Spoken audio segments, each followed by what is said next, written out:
All right, y'all, we live, man. Back with another video. Y'all know how we do. Always pushing help, well, better understand the self. So check this out. We got 12 officers, 2 sheriffs, right? They get indicted by the feds. Let me go ahead and make sure I get this tapped in. I got y'all. I'm going to play this.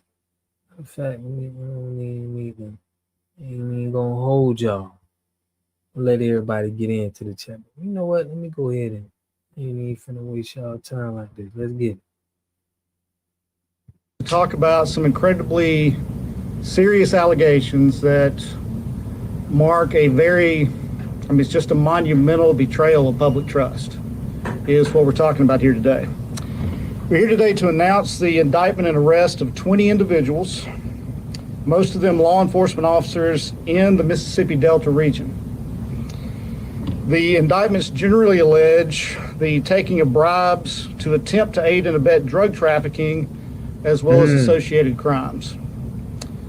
The first indictment that I'll talk about involves a conspiracy whereby law enforcement officers and their accomplices are alleged to have agreed to provide safe passage for illegal narcotics and drug proceeds to the Mississippi Delta region, and ultimately on the last of those runs into Memphis itself.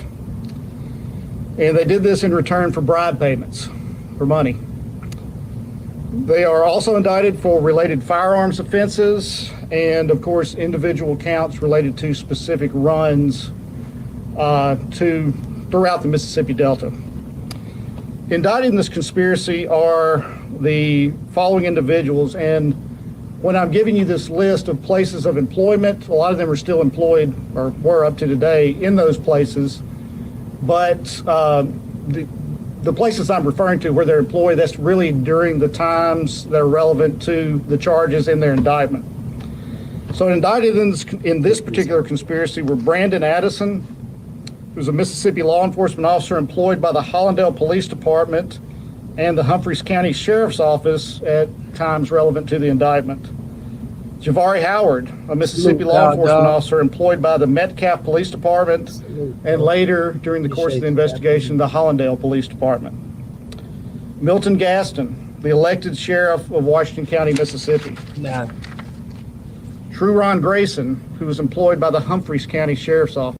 Now, when I hear these names, the top dogs is definitely, I see that as Caucasian names, but once we get to the bottom, it's like, you see the black name. Bruce Williams, who was the elected, or is at the moment, the elected sheriff of Humphreys County, Mississippi. Sean Williams, who was employed by the Yazoo City Police Department. Dexter Franklin, who was employed by the Washington County Sheriff's Office. Wendell Johnson, who was employed by the Bolivar County Sheriff's Office. Now, I want to take note on this particular name. When you see the indictments themselves, you're going to have 22 names. I'm about to explain why we're telling you 20 people are now charged. And so this next individual who appears in the indictment, I want to make this very clear. Based on information obtained today, the charges against Amber Holmes have been dismissed. She's no longer charged in this case and is no longer implicated in any wrongdoing related to this investigation. The remaining co-defendants on that first indictment, No, man. Amber sound like a bunny, man. Large one, are Marcus Nolan, Hassan Roach, Jeremy Salas, Torio Chaz Wiseman, Pierre Lakes, and Derek Wallace. The first 4 of those individuals I named escorted alleged drugs on runs on a run to Memphis, and likewise the last 2 persons I named, Mr. Lakes and Mr. Wallace joined the conspiracy on a trip that was taken by a number of the co-conspirators to Miami, Florida. A separate indictment charges a conspiracy as follows. It's essentially the attempt to aid and abet the transport and distribution of illegal narcotics in return for bribes, related offenses regarding the carrying of firearms while doing that, and that the crux of that indictment was the transport of what the defendants thought were 25 kilograms of cocaine through the Mississippi Delta. And those defendants are Jamario Sanford, who is employed at the Greenwood Police Department, Marvin Flowers, who is employed at the Sunflower County Sheriff's Department. And again, this is the second of those names I mentioned to you. You'll see in an indictment the name Taquana Rucker. And again, based on information obtained today, the charges against Ms. Rucker have been dismissed. She's no longer charged in this case and is no longer implicated in any wrongdoing in this investigation. Lord. A further indictment charges Martavius Moore, who's a police officer in Greenville, Mississippi, with aiding and abetting the transport of what he thought was 25 kilograms of cocaine and carrying a firearm, of course, during that. Marquavius Bankhead was a patrolman with the Mississippi Highway Patrol. He was a police officer? And he has been indicted, and he's no longer with the Highway Patrol. He has recently resigned from the Highway Patrol. He was indicted for, again, aiding and abetting the transport of 25 kilograms of cocaine, or what he thought was that.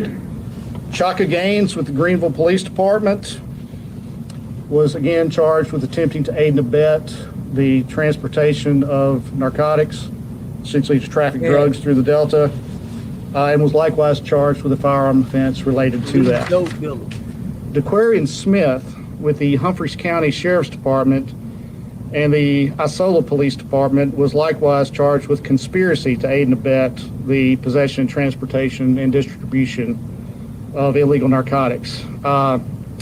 Finally, and this is always important to say at one of these, I'd remind everybody present that an indictment is just that, it's an allegation. That indictment, those allegations have to be proven in a court of law. Everybody in this country operates under the presumption of innocence, and nothing's changed about that. That being said, there's an 18th century philosopher, writer, you name it, he did a lot, named Edmund Burke, and there's a quote that is often associated with him. And that is that the only thing necessary for evil to flourish is for good men to do nothing. And I am before you today profusely thanking the good men of the FBI, because they'll tell you a little bit more about the investigation itself, but this was a years-long investigation. This wasn't anything that happened overnight. They invested a lot of time, a lot of resources into conducting a very thorough investigation that continues today. And I cannot thank them enough. The work put in by Assistant United States Attorney Robert Mims has been phenomenal. And I just appreciate the fact that good men and good women are standing in that breach to try to restore confidence in our law enforcement agencies in Mississippi. And at this time, I'm very much honored to invite Deputy Director Andrew Bailey to make a few comments. Thank you, sir. Good afternoon, FBI Deputy Director Andrew Bailey. I am present here today to support the mission of the Federal Bureau of Investigation and to enhance the cooperation and coordination with our proud partners at the United States Attorney's Office. I want to emphasize that my presence is to underline the importance and the magnitude of this case. This operation and these indictments are a success, but they point to a troubling reality. We're talking about 14 current or former law enforcement officers, 6 co-conspirators who are alleged to have sold out the public, promoted crimes that they should have been investigating and stopped. And instead of working to stem the flow of dangerous controlled substances, the evidence will show they took bribes to facilitate the distribution of controlled substances. They betrayed the trust that the public placed. Man, the CIA been doing this for years. It's like, what do you mean? They've been shipping that stuff. What's the guy named? Gary Owens? Not Gary Owens, but I can't think of his name, man. Gary Webb. Gary Webb exposed them of shipping the drugs to America. It was a part of the some kind of cartel that they had ties to. Webb, there you go, cow dog. I know you knew it. Gary Webb. He exposed it and then he got assassinated. So my point is, we arresting these police officers, but we know y'all want to keep that. Y'all want to keep that moving. That's been here since the 80s, bro. It's like now the police officers getting arrested for this stuff. It's like at this point, it's on the police officers, the CIA. In them, disgraced the badge and undermined the hard work of good law enforcement officers across this state and across the region. This corruption permeated all levels. It extended across multiple counties and multiple jurisdictions in the state of Mississippi and beyond.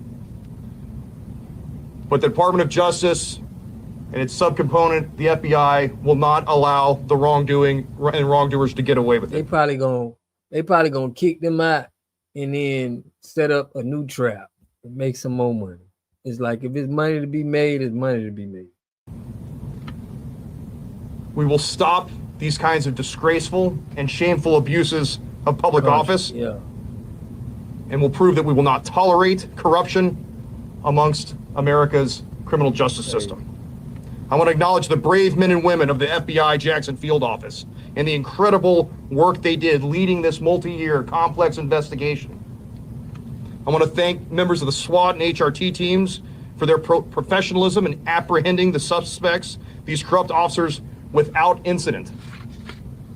I want to thank our state and local partners for supporting this team effort.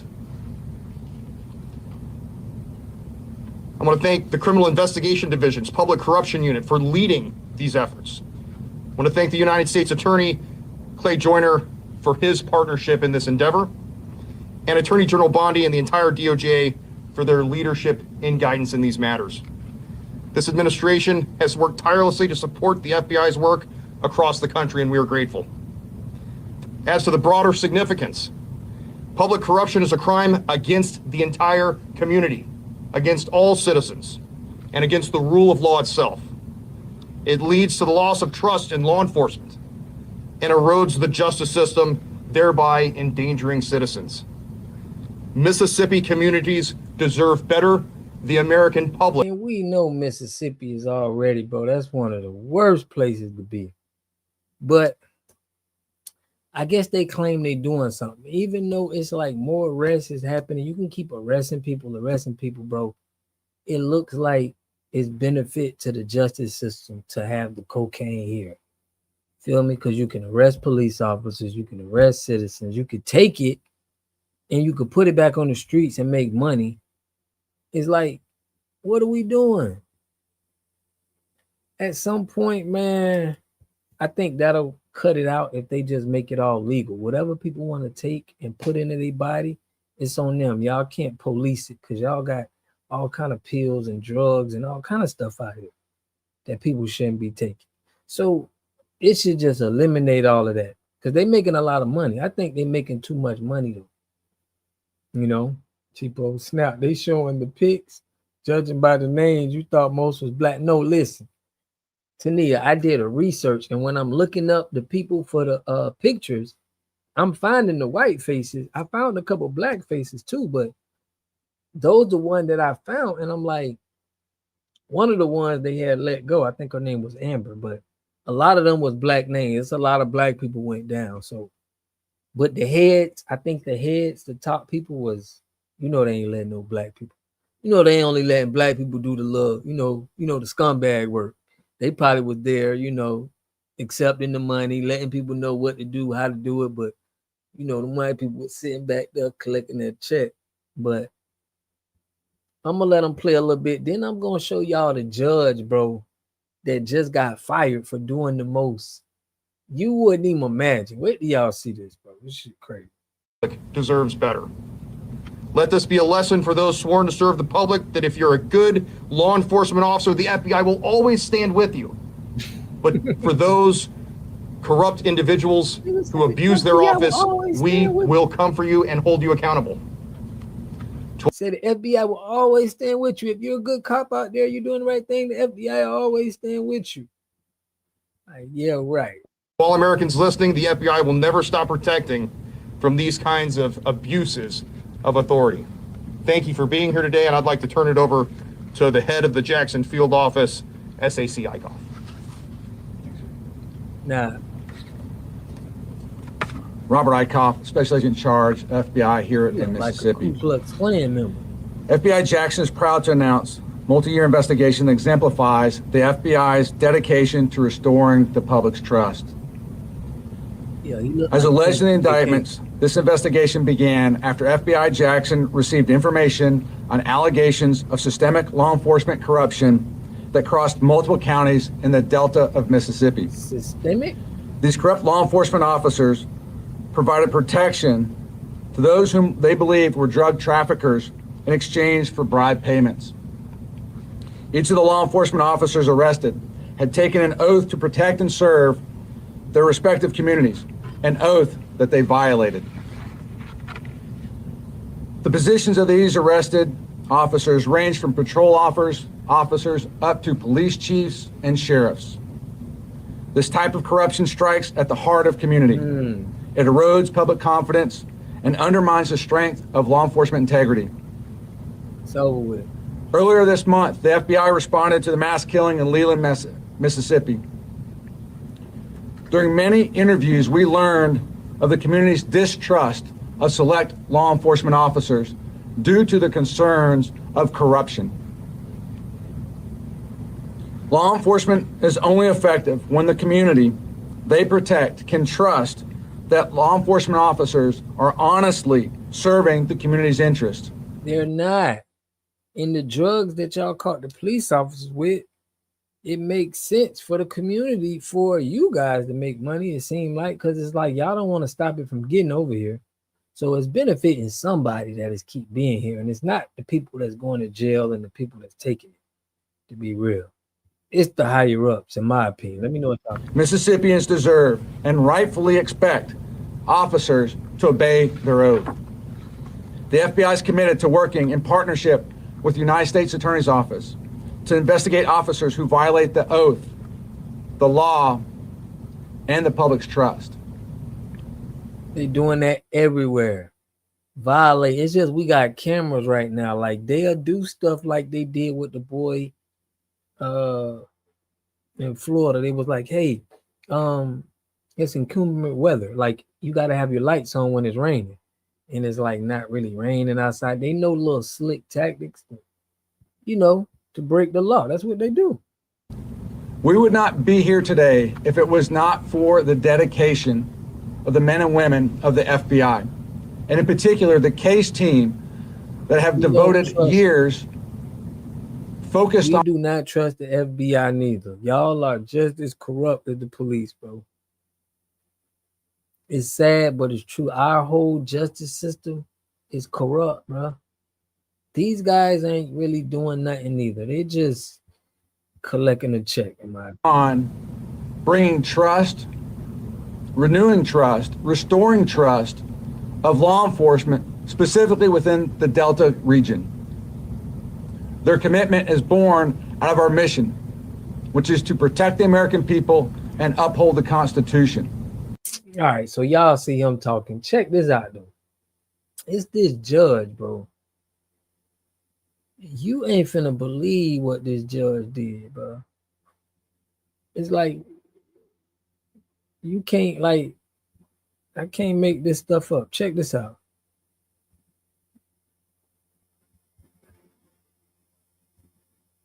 I'm gonna show y'all right here.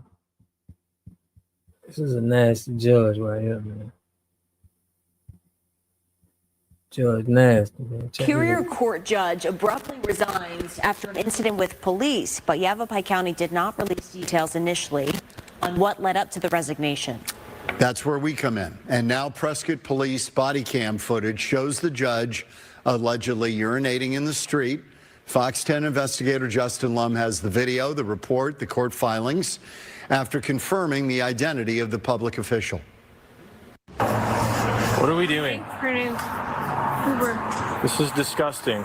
It's just after 1:30 in the morning on October 4th, and the woman who just pulled up her pants, sitting on the bench, is now face to face with Prescott Police. She is Judge Pro Tempore Christine Schaff Olson. Oh, the location is known Lord. to many as Whiskey Row at Montezuma and Gurley Street on the same block as the Courthouse Plaza where Schaff Olson works. A source who wishes to remain anonymous obtained this body cam footage, providing it to Fox 10. As the officers try to identify her, Schaff Olson's husband gets involved. Are you her husband? Yep. Okay. Can you hang out over by the cab for me? Nope. Come on. Yeah, you can, because I'm conducting an investigation. For what? Because I just saw her puking and urinating, exposing herself to several people. That wasn't her. That's Jason Olson, the judge's husband, and also the Parks and Recreation Manager for the Why town not of say Chino so? Valley. Police say Olson did not listen to instructions to back away, and as he's being detained, officers say he resisted arrest by tensing up his right arm before being taken to the ground. Get your ass on the ground, dude. I'm not doing anything. You crash not, y'all. 515, we're fighting. I'm not fighting. Grab the cuffs. The police report says Schaff Olson showed signs of intoxication and slurred her speech. Schaff Olson was appointed as a judge for Yavapai County Superior Court in 2023. She was a partner for her own law firm for 2 years and has been practicing law for a decade, according to her LinkedIn resume. If you listen closely, she emphasizes her official title. Minimum, you're getting a Real ticket. call, dog.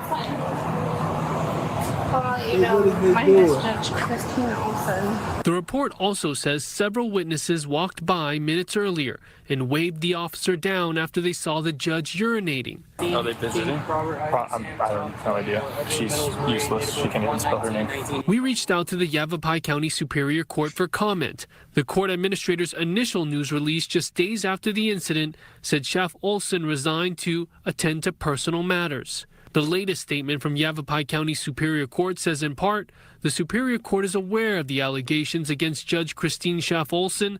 This information was brought to the court's attention on October 4. Judge Schaff Olson accepted full responsibility and formally submitted her resignation on Monday, October 6. To ensure coverage of her calendar, Judge Schaff Olson agreed her last day on the bench would be October 31. All right, this is your Halloween. So citation. It's a misdemeanor for urinating or defecating in public, okay? So you're going to have to sign it, promising to appear in court in about a month, all right? Your husband's going to be transported to the Yavapai County Jail. He'll be booked in there. Jason Olson was cited for resisting Come on, arrest, Black, the interfering with a crime scene investigation, and obstruction of government operations. His employer, the town of Chino Valley, has not responded to our request for comment. Body cam footage shows Judge Schaff Olson struggling to sign the citation.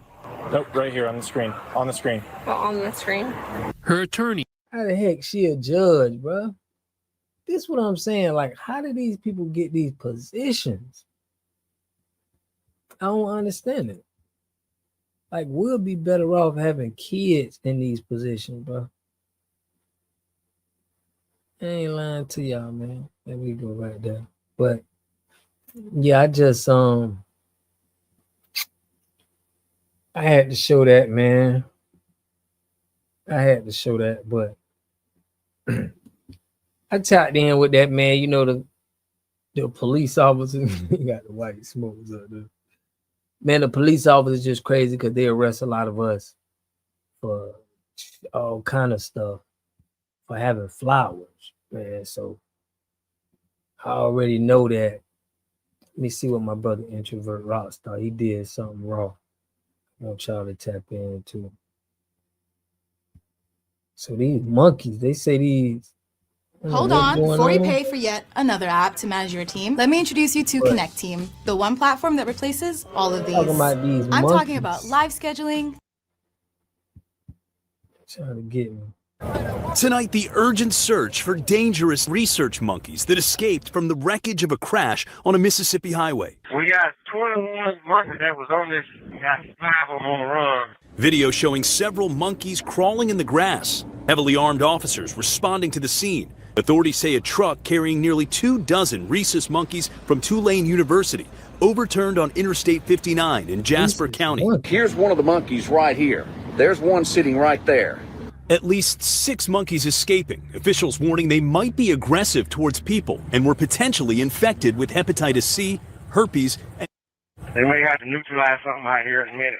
And late today, police confirming all but one of the escaped monkeys had been euthanized for public safety reasons, adding they're still actively searching for that one monkey still on the... How they get hepatitis B, herpes, and COVID? That don't even make sense, bro. Hepatitis, man, let me run that back. Did he say COVID? Or was I tripping? Let me see. With hepatitis C, herpes, and... They may have to neutralize something. Oh, they muted that. Y'all seen that? Right there.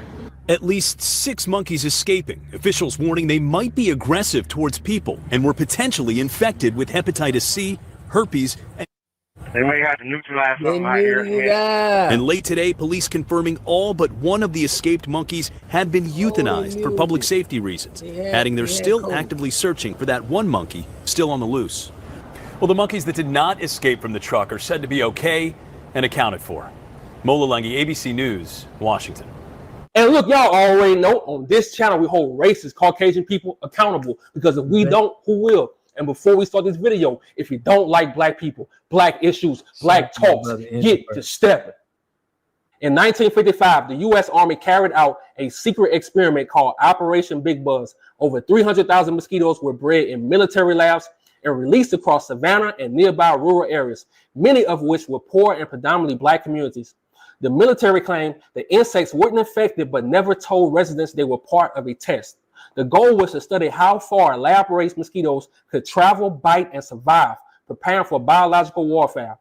Army agents even entered homes and churches to count mosquito bites. It exposed how freely the government used black Southern communities as human test subjects, all in the name of national security. Make that make sense. And I keep telling y'all over and over and over again, there's nothing new under the sun. History always repeats itself. Tell me I'm lying. And they can't fool me. I drove trucks for 10 years over the road, and I noticed something. The media never told us the name of the trucking company the truck driver was driving for. The media never showed us the truck driver. All they showed us was the back of the trailer. Who is the truck driver? What company did they drive for? And that truck that crashed in Mississippi with those lab-tested monkeys was not by mistake. But before we go down that rabbit hole, run the tape. Here's the truck where the accident is. Now here's one of the monkeys right here. Let's zoom in on this so you can see this. There's one sitting right there. I've seen 4 to 5 climbing around inside the back of the trailer, but there he sits. Now each one of these crates has got a monkey in it. Now, with that being said, these are test monkeys, is what they are. We got law enforcement here. You shouldn't be allowed to do this, bro. You shouldn't be allowed to do this. And this is one of those, and he's standing there on purpose for this reason, in case one of these, they're highly aggressive. Just take them out. I'll walk back just a little bit closer to that Scotty Ray mobile in case something happens and we have to get out of the way of them. How are you?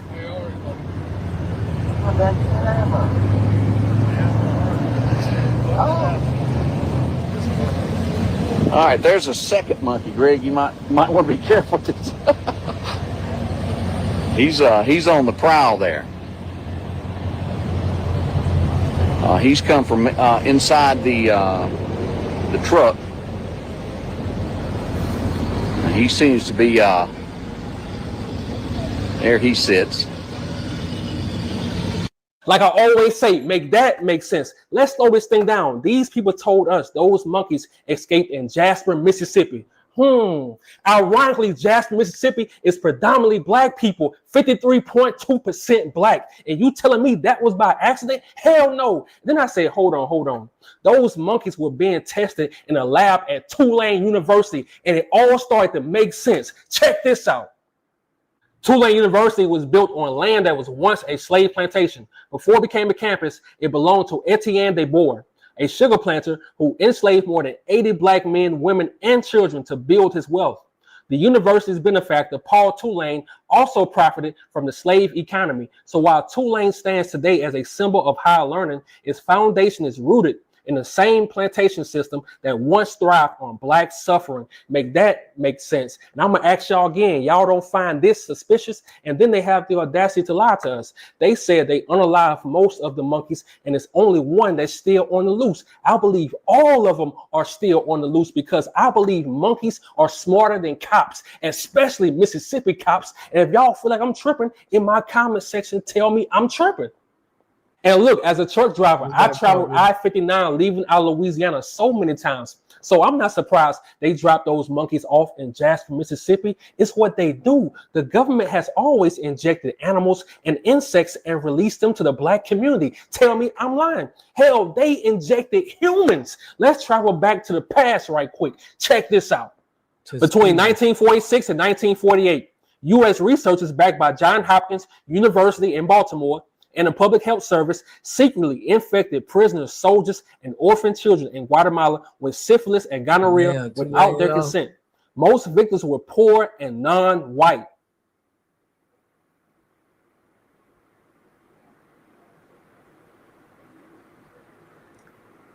The goal was to test how diseases spread and if penicillin could prevent them. The U.S. later admitted it was a crime, exposing how racism and colonial thinking shaped medical research. Make that make sense. And like I told y'all earlier, there's nothing new under the sun. They dropped those infected monkeys off in one of the poorest counties in Mississippi. And I keep telling y'all over and over and over again, do not trust the media. They all on the same team. The scientists, the cops, the trucking companies, the universities, the hospitals, and I can go on and on. They all on the same team. And yes, the game is cold. So before I go, y'all already know I have to speak from the heart. I'm so proud of my people, bro. I'm so proud that my people are waking up because I always told y'all in my videos, when you first hear something, your gut is going to tell you the truth. So when everybody saw the news articles of them saying, oh, monkeys escaped from a truck, we already know what was up. See, back in the past, they can get away with that. We'll be like, damn, the truck crashed. No, we see past that shit. So I'm so happy that my people are finally waking up. To my people in Mississippi, to my people in Louisiana, stay aware, stay alert, because these people are playing in our faces every single day. The whole 2025, they've been playing in our faces. And if I'm lying, tell me I'm lying. I'm out. Trucks overturn all the time on the road, but let me tell you something that doesn't happen all the time. Aggressive monkeys carrying diseases don't just escape in the state of Mississippi, okay? Like, that's not something that just happens all the time in Mississippi. Like, that rarely happens. You know what I mean? And when I say rare, I mean today was the first time that aggressive monkeys carrying diseases escaped from a truck because the truck overturned. Now, I'm hoping and praying that the truck driver is okay. Not one time when I was reading the article did I ever think to myself, like, oh my gosh, like, let me see if the truck driver's okay. Literally, all I was thinking about was, oh my gosh, this was way too close to where I'm at for them to be talking about some aggressive monkeys carrying diseases are running rampant. After the day has passed, according to the news, all of the monkeys except one have now been destroyed. So that's good. You know what I mean? That's good. I don't really have any instructions for y'all if you see a monkey like running around, because I don't even know what I'm gonna do. So that's that. But literally what I can tell y'all is that they literally said that they were aggressive. When someone fails to pay their property taxes, So as y'all see with the monkeys, we know that it ain't no. We know what they're doing. It's always an experiment against us. But then when we talk about getting paid and reparations, they go to act like none of this stuff never happened. Redlining ain't never happened. Nothing never happened. We just, we tripping. Now, y'all don't know on this channel, I've been going over Shedeur Sanders, right? How they got this Gabriel quarterback that's playing ahead of Shedeur, and the man is so garbage, bro. It's like, it's really a disgrace. They got people like protesting to play Shedeur. They like, play Shedeur, play Shedeur. They still ain't playing Shedeur, but we do got an update. I'm gonna play this one for y'all because I do want to see Shedeur. I think they doing him wrong right now. They really trying to like bury him on a contract, but he speaks out. And I want to know what y'all think about What's going this. on, guys? It's your boy John the Liquidator coming back with another video. And it looked like Shador Sanders is telling the world he is getting prepared. Man. For what you might ask, that's what we're going to talk about. For this one here, we got to go all the way up to Cleveland. Let's get it. Let's go. He be on that, he be on. I hope everybody is having a great day today, bro. It is Thursday, a day before Halloween. Shador had a little downtime last night, and he decided to jump on Twitch and chop it up with the fans, bro. Now, one thing about Shador and his brothers, they always going to show love to the fans because we all know without the fans, the hype wouldn't be as big. He wouldn't be as big, and hell, none of us will be as big as we are, especially in the Shador, Dion, whatever genre this is that has been created these last couple years, man. So shout out to each and every last one of you guys. Now, we know one of the hottest storylines in the NFL is Shador Sanders going to start this New York Jets game because we know Dylan Gabriel's bad. I mean, he's really, really bad. And I don't want to hear people say, well, we shouldn't prey on Dylan downfall. We didn't have to prey on Dylan downfall. We already knew Dylan downfall was going to come regardless because he ain't like that. Never been like that. Never going to be like that. And why in the hell is he even in the game like that?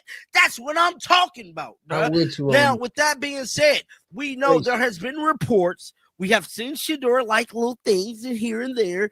And I'm here to tell you, I don't know definitively if Shador is going to play in that Jets game. I can't get on here and say, guess what, y'all? I heard this, I heard that, because I ain't heard nothing about him playing as of yet. I got to keep it 100. You know what I'm saying? I ain't heard nothing about which game he's going to play. Now, with that being said, we know Shador Sanders liked it to tweet the other day. Shador liked it to tweet the other day from somebody saying that, you know what I'm saying, he should be the starter. Now, Shador was on Twitch last night. Shout out to the homeboy JK, who be getting all the juice. He captured this from Shador Twitch. This is what Shador had to say last night about preparing for the game, getting started, and doing. Just listen to this. Am I coming to see you homecoming? Nah, I'm not coming to see you homecoming. I can't make it out there. My name is. I wish I could though, but what's up, Dad? It just can't happen. I got treatment out here. I can't be in. I gotta get ready. Big ready. Am I coming? Now he stated he got treatment. Now we don't know what type of treatment he's talking about. My guess will be the back injury. You know, a lot of people thought that the back injury, even me, y'all, even me. You know what I'm saying? I'm gonna take accountability. You know what I'm saying? Because I definitely thought that back injury was fake. I didn't think it was real. I just gotta be honest, bro, because you can't trust the Cleveland Browns. You can't trust them right now. You can't trust the reports that come out. You can't trust the depth chart. You can't trust shit from Cleveland, bro. And my bad, Shador, bro. I didn't know if it was for real or not. I just gotta keep it 100. Now, the fact of the matter is, Shador saying he got treatment. And with that being said, bro, he also said he got to get big ready. Him getting big ready spells big time game decision, big time Shador about to play. That's what I'm picking up. I wish it happened. Is saying, drop down in the comment section right now if y'all think it could be saying something else. Because I don't know 100%, man. Now, there is something else that I wanted to talk about yesterday, but I just did not get around to it because I was super duper busy. That is former Browns wide receiver speaking about Shador Sanders. Let me see if I can get this. I think his name Josh Cripps. I don't know. Josh Cripps. So Josh Cripps got a podcast, the Top Dog Show. I think this it right here, y'all. So if y'all ain't done so, subscribe to the Top Dog Show because he be getting a lot of intel too, dog. Let me make sure I'm following it too while I'm telling y'all. But they talked about Shador yesterday, I believe. Let's see here. It was a couple little clips I want to play. Okay, here go one here, y'all. Let's listen to this. I don't think Salute, they ever salute, man. intended for him to be the starter. Marquis, I appreciate think you when he tapping was in, bro. drafted, now I feel like it's all coming together. What do they have to lose? It was though? value. It ain't about. Look at the product that's been out there now. It's not about. Like I said, they either saving him because they don't want him to play in this terrible offense, or Stefanski just doesn't care about him. So if he was, I don't think they ever intended. Now, many people were saying that it's the Stefanski don't like Shedeur. Somebody said Stefanski was racist. I can't say that he is or he ain't racist. I seen them protesting outside the stadium. I seen a lot of people talking about, look, man, fire the coach. We want Shedeur to play. So I don't know, man. I think that the coach probably gonna get fired. The one thing I can tell you, he ain't playing Shedeur. I think we all could say he ain't playing Shedeur. Then we all know how bad Dylan Gabriel is. And for whatever reason, he decided not to play the homeboy, man. Boy, oh boy. Monkeypox. I think somebody said that. Okay, right. Think about this, y'all. Let's just put our thinking caps on, right? Stefanski know he probably finna get fired. Now, he plays Shedeur, right? Shedeur go out there and do what Shedeur do.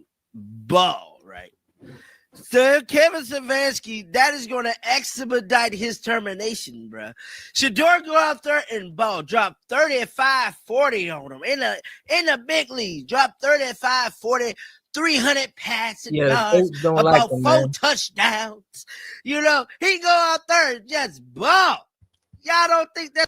It's good to see the fans, though, standing behind him. I never seen fans stand behind a player like they standing behind Shedeur. It's like you can't even do Shedeur any kind of way. Like, it's a lot going on. You can't really play him how you gotta play him. Like, they gotta play him. Let's go expedite Kevin Stefanski getting fired, because I think that is grounds for terminating immediately. Straight up. I think he need to get fired. Because I don't feel like it ain't even like it's just a little bit of people saying it. A lot of people saying that the coach probably may be a little racist. You know, he ain't trying to see the man win. But shout out to you. Racehead, what you was talking about, man? Monkeypox? It cures that pox family.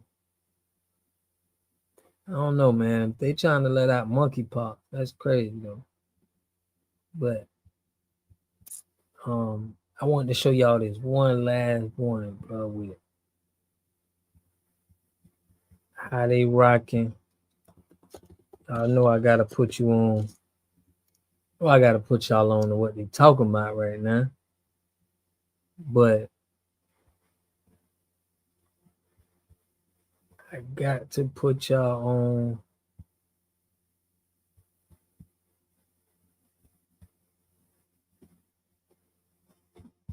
My girl Savvy Sad.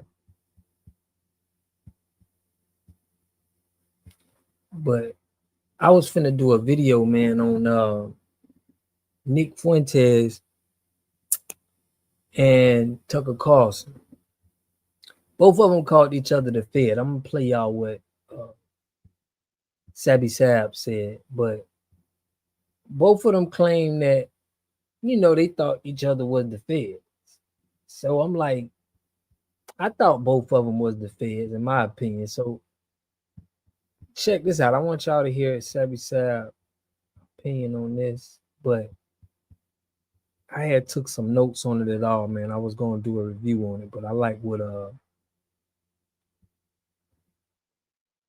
what Sabby Sab did, so I'm gonna play with her, and I'm gonna give y'all my commentary on it. Let's get it.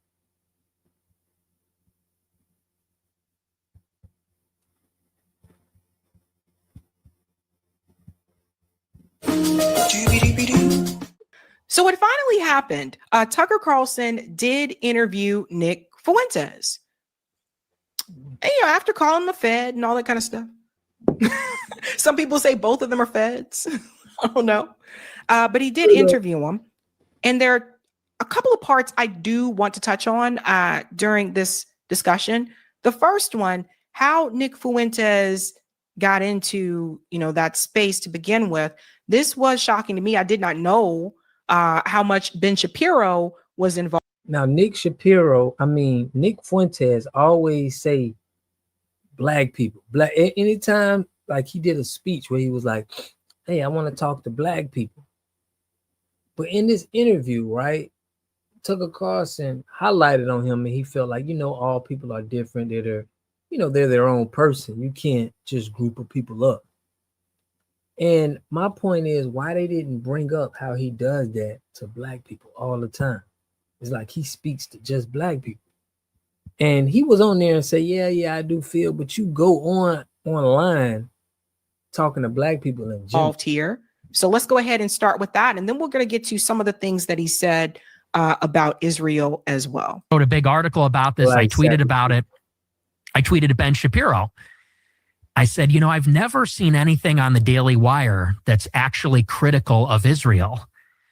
And he quote tweets me. And at this time, I have 1,000 followers on Twitter. How old are you? I'm 18. I'm a freshman. Still a freshman in college, yeah. Mm-hmm. And this is even before I started my show. And I don't know. He's the feds, bro. They get you early. So he 18, like I'm telling you, just like the other dude, they be grabbing them up and grooming them. Probably got 100 likes on this tweet. It wasn't a viral tweet. He quote tweets me and says, to accuse a Jew of dual loyalty is the surest sign of anti-Semitism. Yeah, though. I do believe that. And this is how it sort of begins. And I see this tweet. And by the way, that was on Christmas Eve in 2016. He immediately called you an anti-Semite. Mm-hmm. So I'm driving to Christmas Eve Mass with my family. And I see on Twitter, the notification comes up, Ben Shapiro quote tweets me, calling me an anti-Semite. And I was like, what is this? Why is this guy attacking me? Because I don't have a platform at this time. I'm not an influential guy or anything. And so then I put out another tweet similar. I said something like, if you're China first, you should live in China. If you're Mexico first, you should live in Mexico. If you're Israel first, maybe you should go live in Israel. And I agree with that, man. I definitely agree with that. But how we be talking about our people, man, it'd be a lot of controlled opposition going on. Again, he quote tweets me and says, you're an anti-Semite. That same night? This was, I think, a couple weeks later. So in other words, it was Ben Shapiro that gave Nick Fuentes more attention by retweeting him and calling him anti-Semitic. That actually drew more eyes and attention to Nick Fuentes. Otherwise, that people may not have would have known of him. For real. Let's continue. Happened a little bit further down the line. And so, were you surprised that he knew you were? Yeah, I was. I was surprised at why he cared. Yeah. Because I'm thinking, bro, he cared because he know you. He know what you trying to do. So y'all all working together. I think we know what's going on. I don't know what they trying to do with this guy, but he working with him. How does he even know who I am or what I'm about? And it turned out that Cassie Dillon, she had texted him earlier and she wanted him to take me under his wing. She texted him after that debate and said, you really like this guy. He's amazing. He did this great debate. She goes, but he's a little too pro-Trump. He's a little too Trumpy. And he goes, I'll take a look. And so I guess the two of them were kind of grooming me in a sense. You see? They wanted me to go maybe and be a Daily Wire or maybe looking me as a potential conservative activist or influencer. Groomed already, bro. And so they started paying attention to me. And the more critical of Israel I was, I started to get this really intense pushback from the both of them and from a lot of the people at Daily Wire. Why do you think, so you're an 18-year-old college freshman, you're clearly talented and you're engaged, you're really interested, and you ask not crazy questions like, what is this? Mm-hmm. And rather than explain it, they just call you a racist, call you an anti-Semite. That's the first response. That seems like the least effective, well, it turned out to be not very effective in your case, but that seems like the least effective thing you could do. Why do you think they did that? So first of all, Tucker cracks me up sometimes because Tucker, I think you know the answer to this question. They do it because it works. It's a trick. It's an old trick that continues to work for whatever reason, although I think it's losing some of its steam which is to smear people and to call them that because it works. They did it to Charles Barron when he ran against Hakeem Jeffries. They did it to Dr. Jill Stein. She's Jewish, by the way. They've done it to a number of people because they know it works. That's why they did it. But that part right there, I thought was pretty interesting, that it appears Ben Shapiro and them, I guess, were trying to get him over towards, the Daily Wire side of things, and it didn't work that way. Yeah, right? That's it, Marquis. For real. So he winning over the women. Let's get to the next part, because I thought this was pretty interesting. Pull out my notes. Now we get to the Israel conversation. One of the things I think that's been pretty interesting to me is that Nick Fuentes, Tucker Carlson alike, they say you shouldn't focus on identity politics. Let's not get into all that, right? But they still focus on identity politics. It's just like, and that's what you're going to see. And it's like, more so, yeah, you don't focus on identity politics, but what Nick Fuentes is really telling you is not to focus on certain identities, right?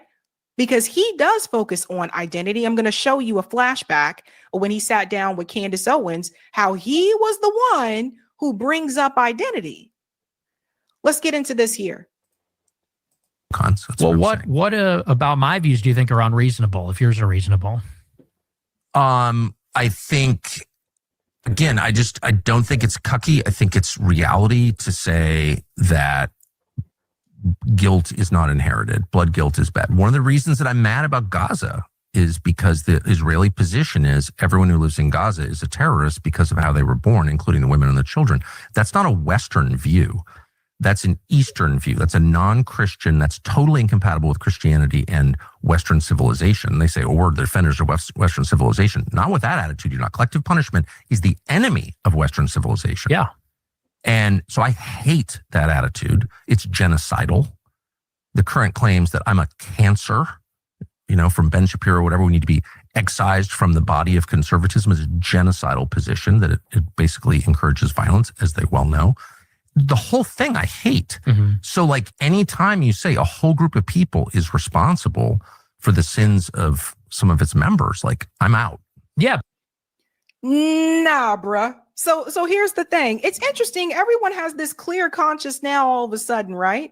Tucker Carlson did that exact same behavior when he was a part of Fox News.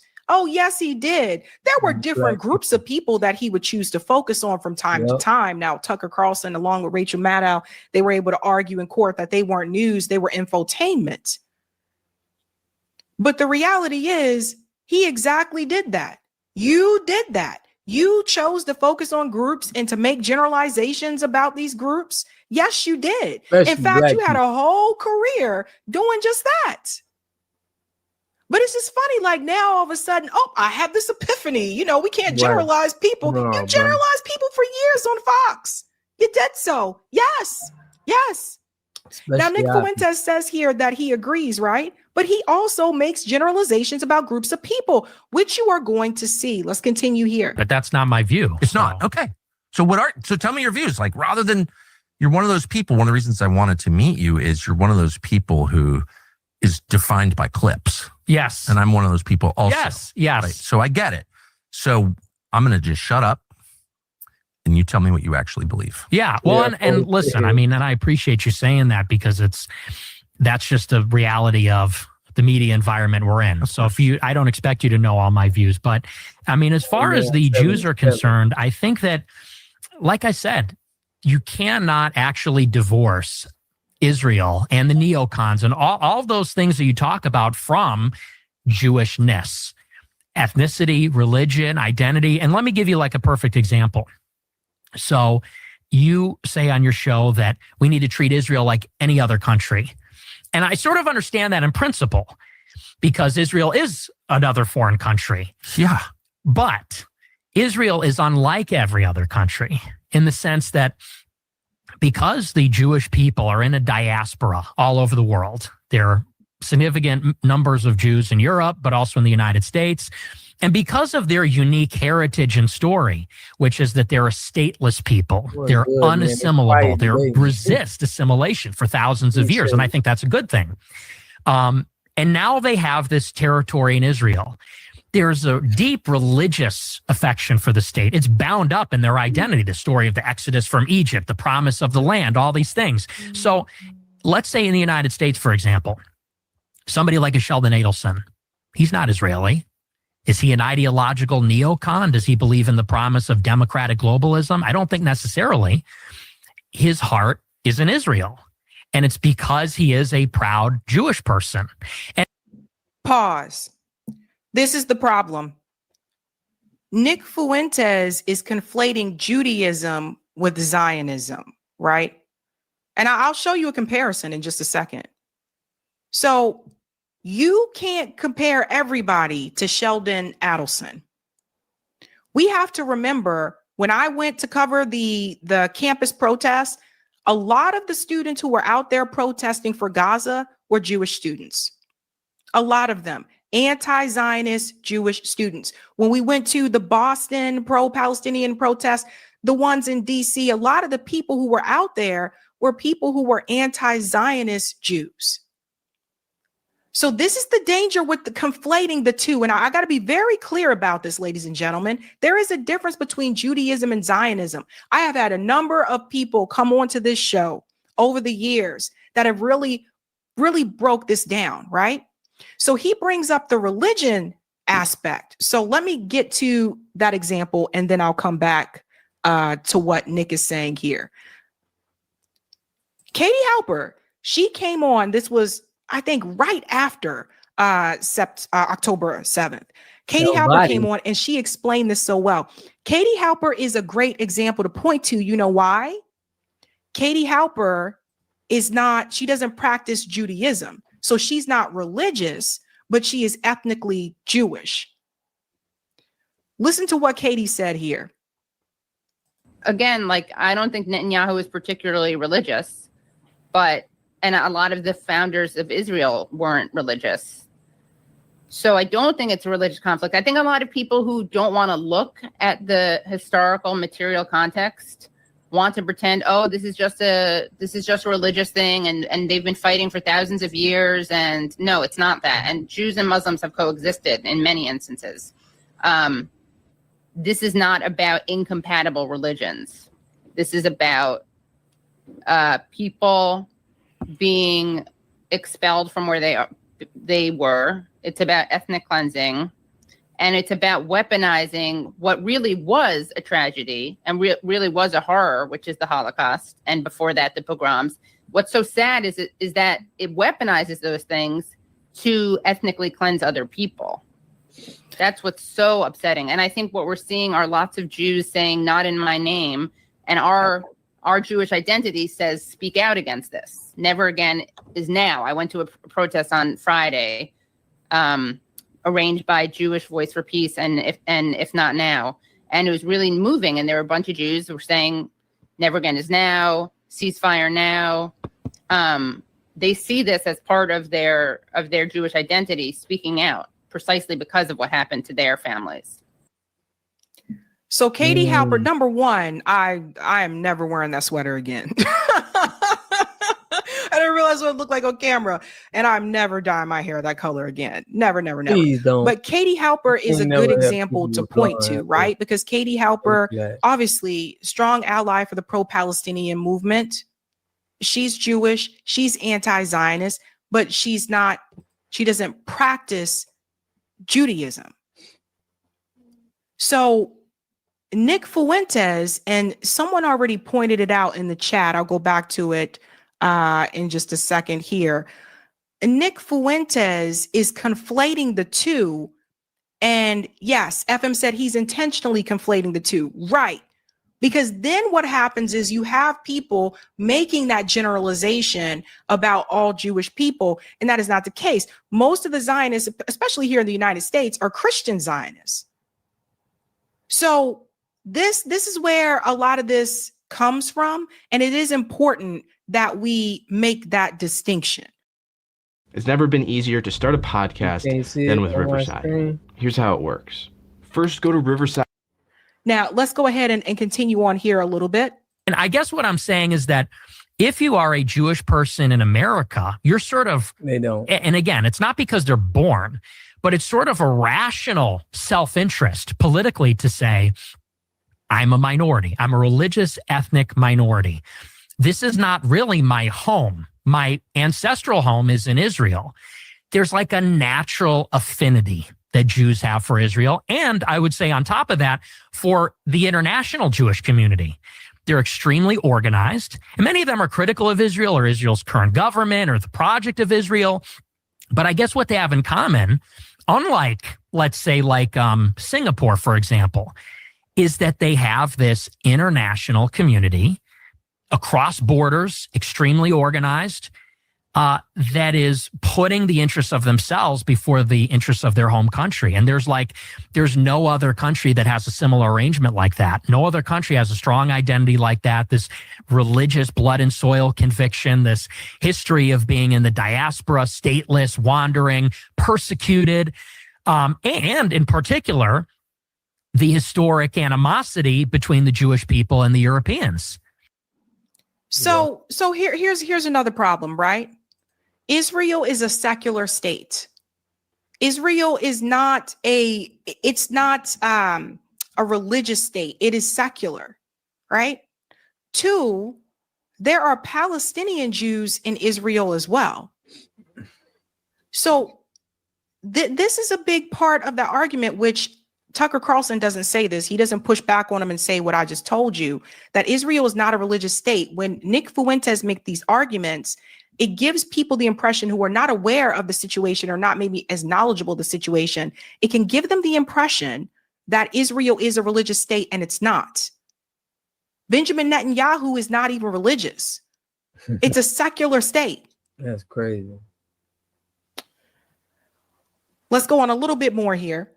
They hate the Romans because the Romans destroyed the temple. That's why Eric Weinstein goes to the Arch of Titus and gives it the finger and takes a picture. We don't think like that as Americans and white people. We don't think about the Roman Empire in 2,000 years ago. They Americans do. And white people. And so I guess that's really, and I don't think that's me saying the Jews, the Jews, the Jews. Y'all heard what he said? He said Americans and white people. I don't know if y'all caught that. He definitely said, let me rewind. He definitely said Americans and white people. What do you mean by that? We don't think like that as Americans and white people. We don't think about the Roman Empire in 2,000 years ago. What do you mean by Americans and white people? Because the Romans destroyed the temple. That's why Eric Weinstein goes to the Arch of Titus and gives it the finger and takes a picture. We don't think like that as Americans and white people. We don't think about the Roman Empire in 2,000 years ago. They do. And so I guess that's really, and I don't think that's me saying the Jews, the Jews, the Jews. I don't think that's me being hateful. Bro, he literally said Americans and the white people. Basically what we saying, we are the Americans. Like Americans, like, you know, with the native, they don't even, so we know that he was talking about us. He was talking about us, fam. I don't think that's me being collectivist. I think that's understanding that identity politics, whether you love it or hate it, whatever you feel about it, it's a reality that we live in a world of Jews and Christians, of whites and blacks. These identities mean something to us and they mean things to each other, and we can't sort of wish them away. And it feels like white people and Christians are the only ones that do that. There's no question. So do everybody see what he is doing, right? So you got to be very careful. And I see a lot of people falling for this. What Nick Fuentes is doing is this whole idea of, oh, let's not focus on identity and let's just da-da-da. But he is focusing on identity. He just doesn't want you to focus on those identities that he's referring to. So that is something I've been pushing back on for quite some time. A number of them. It's not just Nick Fuentes, but all these people say, Ben Shapiro, don't talk about identity. No identity politic. Facts don't care about your feelings. Who spent a lot of time talking about identity? Ben Shapiro. Ben Shapiro. So people have to pay attention to the game that is being played here. This whole, no, we don't really want to get into identity or anything like that. But, you know, so then he gets into identity. And I want to give you an example. When Nick Fuentes interviewed Candace Owens, right? Or when she interviewed him, excuse me. Get him, Savvy. Watch who brings up the identity. Here we go. If you are, do you attend the mass? I do. Like, do you go every Sunday? I do, yeah. Okay, so you're like a committed Catholic. Then obviously, like, the perspectives on family. I mean, I personally, and this would be me lecturing, but I just feel like you really have no idea who you are until you start a family. And whether that means just marriage, some people who are struggling to have children, okay, fine. But there's such a growth that happens because of that I think it informs your beliefs in so many ways. And I think that was a huge turning point for me. Like, I wonder if I had been pressed with everything that happened last year, if I didn't have like the unshaken faith and my family, what would I have done? And sometimes when I see the things that you say, I do think, okay, he doesn't take into account family. Like, it's just Nick. Nick is in his own world, which can be, I think, a quite selfish perspective, which is fine. That's what you're saying. You like being selfish is another way to say what you just said. I like being selfish and I don't want to give of myself to somebody else. No, Nick Fuentes is against Black women marrying white men in interracial relationships. And to be real with y'all, both of these women, Candace Owens and Sabby, is doing an interracial vibe. But it is what it is. But Nick is not with that. And a lot of women aren't gonna like that at all. That he said. But I also think And I'll even say I don't even agree. I don't agree with what Candace is saying here. I don't think you have to be married or start a family to fully discover who you are as a person, right? But listen to the response. there's something selfless involved, which is to say, I could go and start a family and drag them into a world of mine, which is pretty. Not even her last name is Salvati. I think she Salvati. I think she married a Caucasian dude. It was a picture, probably not Caucasian. I think he's like Italian or something. That's an Italian name. But yeah, I think she married an Italian guy. But I don't know if she FBA. We got to look at it. But Sabrina, with a first name like Sabrina, I probably think she probably look chaotic. FBA. We got to research. I mean, is this really the kind of a lifestyle? If I'm banned on everything and I can't make a living, I'm banned from banking, I'm banned from credit card processing, I'm getting doxxed, people are showing up to my house trying to kill me, things like that. And what's more, I mean, let's also get, I also don't appreciate the lecture. You don't know me, so I know you're married. I know you're older than me, but you don't know me. You don't know my life. You don't know my situation. I don't think you're in a position to give me advice, especially as a woman, honestly. I don't think women, this is something in the right wing. We say we're anti-feminist, and then women go around telling men what to do. We're not. So again, look who brings up identity, right? Candace FBA though. So does everybody see the game that Nick Fuentes plays? Sabrina not. We'll take it back a little bit more here because I cut it off. When we say we're anti-feminist, and then women go around telling men what to do. We're not their husbands. And, I don't really buy into that ideologically, but that's besides the point. My life has been tumultuous from the very beginning. If you are. So does everybody see that little game there? Like, he could have disagreed with what she said without bringing, oh, you're a woman. The people who keep saying don't talk about identity, keep talking about identity. Imagine that. So this is a big part of the game, right? So Nick Fuentes sits there right in front of Tucker Carlson. He conflates Judaism with Zionism. It's not the same thing. Zionism is a supremacist ideology. Zionism was created by Theodore Herzl. Theodore Herzl was not religious. So they're not the same. But to FM's point, he's doing that on purpose. Let's hear the part about weed. I think some of you appreciate this. Let's get into the part here about the weed. It's interesting. Your audience, as I imagine it, I've never seen any of your numbers. I don't even know how big your audience is. It seems big to me, but I think of them as young men. Because that's the bulk of your audience, right? Yes. And yet here you are criticizing weed and video games and the internet, and you work on the internet. You are a creation. I mean, you wouldn't exist without the internet, of course.